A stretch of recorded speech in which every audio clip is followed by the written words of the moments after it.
Welcome to Spaceflight Daily for Wednesday the 5th of August 2026.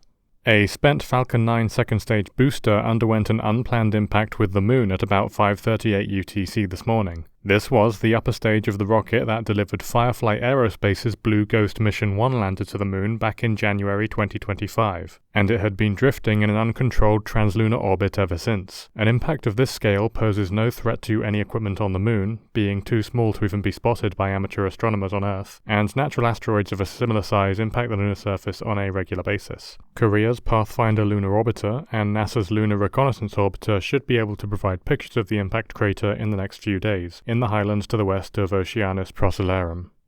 Dave Limp, the CEO of Blue Origin, has posted an update on the investigation into the violent explosion that destroyed the New Glenn launch pad back in May and grounded the rocket. They reckon it was caused by a malfunction in the main oxygen valve of one of its BE-4 engines, used on New Glenn and also on United Launch Alliance's Vulcan Centaur rocket. The company will now retrofit modified valves to all of its BE-4 engines to hopefully prevent this from happening again. New Glenn is an important component of Artemis 3 and several other missions relating to NASA's moon base plans, so the explosion threatens to be a significant setback to the entire Artemis program. Blue Origin are hoping to get the rocket flying again before the end of the year.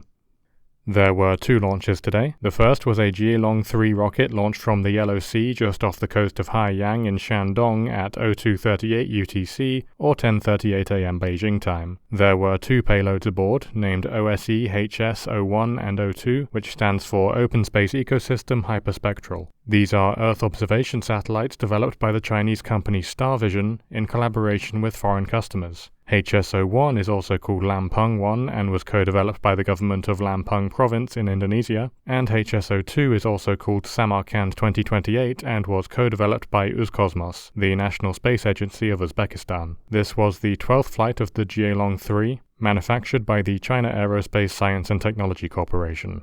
Today's second launch was a Falcon 9 launched from Cape Canaveral in Florida at 7:49 UTC or 3:49 AM local time. This was carrying Bluebird 11, 12, and 13, a batch of 3 cellular broadband satellites for AST SpaceMobile, who are aiming to provide full cellular coverage to the United States from space. This was the 674th flight of the Falcon 9, and the 30th flight of this particular booster, which was recovered aboard the drone ship, a shortfall of Gravitas.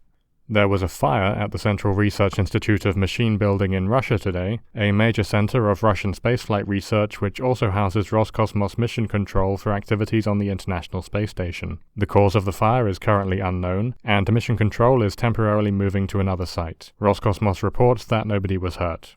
Aboard the station today, the astronauts were busy with final preparations for tomorrow's spacewalk, where Jessica Meir and Anil Menon will head outside to prepare an installation point for a new solar array. Sophie Adano also posted a video of herself servicing a smoke detector. Meanwhile, the cosmonauts prepared a camera to take photographs of Earth overnight, took inventory of docking hardware, and checked the hull for leaks in the aging Zvezda module.